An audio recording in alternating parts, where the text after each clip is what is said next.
Flashback. Hello everyone, আসসালামু আলাইকুম। আপনারা সবাই কেমন আছেন? আমি আলহামদুলিল্লাহ আল্লাহর রহমতে অনেক ভালো আছি। আপনাদের ভাইয়াকে বলেছিলাম যে আমি আইসক্রিম খাবো, তাই সে আমার জন্য আইসক্রিম নিয়ে আসছে। এতগুলো আইসক্রিম নিয়ে আসছে, আমি তো সারপ্রাইজ। বলে দিল তুমি আইসক্রিম খাবা বলছো আর আমি আইসক্রিম আনবো না? এতগুলো আইসক্রিম নিয়ে আসছে। তো আমি আইসক্রিমের বক্সটা খুলতেছি, আপনারা দেখেন, আপনাদের সাথে আমি শেয়ার করলাম। আর কার কার আমার মতো আইসক্রিম পছন্দ কমেন্ট করে জানিয়ে দিয়েন। আর এই কোম্পানির আইসক্রিমগুলো আমার কাছে খুব ভালো লাগে, মিষ্টি কম মনে হয়, সেজন্য খাইতে অনেক স্বাদ লাগে। তো আমাদের বাসায় সবাই এই কোম্পানির আইসক্রিম খুবই পছন্দ করে, বিশেষ করে ক্ষীরমালাই আইসক্রিমটা।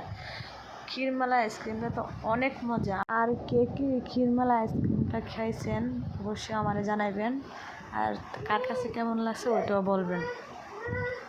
আমাকে এতগুলো আইসক্রিম এনে দেওয়ার জন্য অনেক অনেক অনেক অনেক থ্যাংক ইউ ইরফানের বাবা। ভিডিওটা যদি ভালো লাগে থাকে অবশ্যই একটা শেয়ার করে দিবেন। আজকের ভিডিওটা এই পর্যন্তই। সবাই ভালো থাকবেন। আল্লাহ হাফেজ।